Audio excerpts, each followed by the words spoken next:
Compression bias, the hidden pattern of reality. What if the universe isn't chaotic, but compressed?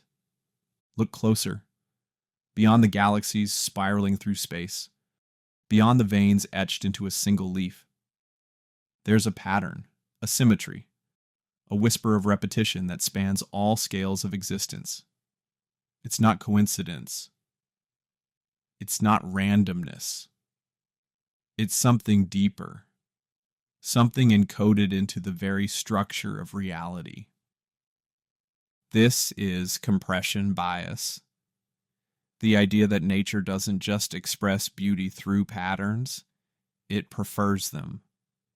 That the universe itself may be optimized for efficiency, always selecting the simplest, most elegant solution, like an artist obsessed with minimalism, or a program conserving precious memory. In the world of computers, we understand this well. Every pixel, every tree, every sound in a game can be generated not by storing raw data, but by algorithms, procedural generation, code that repeats, that compresses, that gives rise to complexity from almost nothing.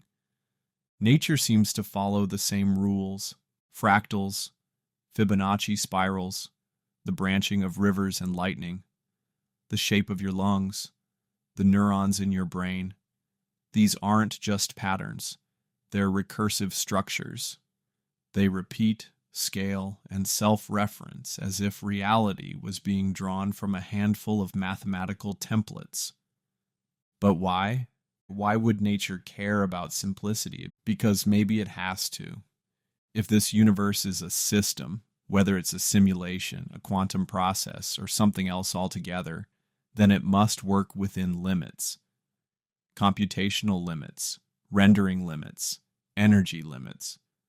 And within those limits, the most efficient path is the one that can be compressed. This isn't just theory. Our brains are wired this way too. We seek patterns. We remember stories, not data. We recognize symmetry and call it beauty. We dream in metaphor. Even memory is lossy compression. We don't recall events exactly. We recall the emotional contour, the shape of what mattered.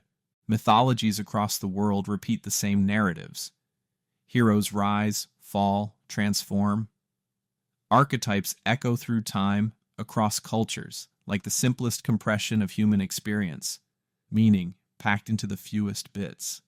Compression bias might be the reason stories resonate. Why we find certain images, sounds, or ideas beautiful. Because our perception, our cognition, our very minds are optimized for reduced complexity, for patterns that make sense. And artificial intelligence? It learns the same way. The smarter a system becomes, the more it looks for underlying order. It learns to compress, to reduce noise, to find the signal.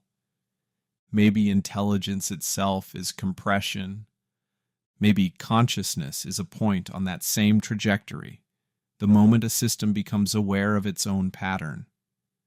A recursive spark. Awareness as the ultimate compression algorithm, turning chaotic input into structured meaning. So, what does this mean for you? It means your thoughts, your memories, your very identity may be emergent properties of elegant repetition. Not chaos, not randomness, but refinement. You are the output of a system that seeks clarity.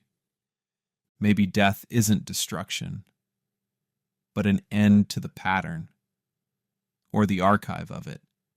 Maybe the stories we tell and the lives we live are forms of recursive data, folding in on themselves until the system stops needing to render them.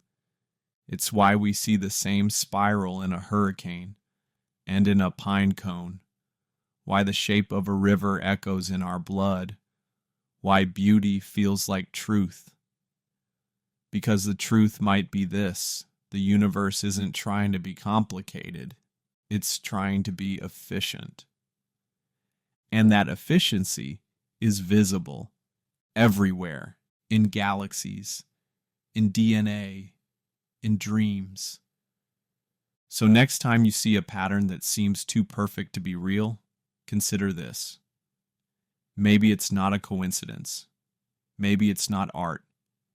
Maybe it's compression. And maybe, just maybe, it's the echo of a deeper code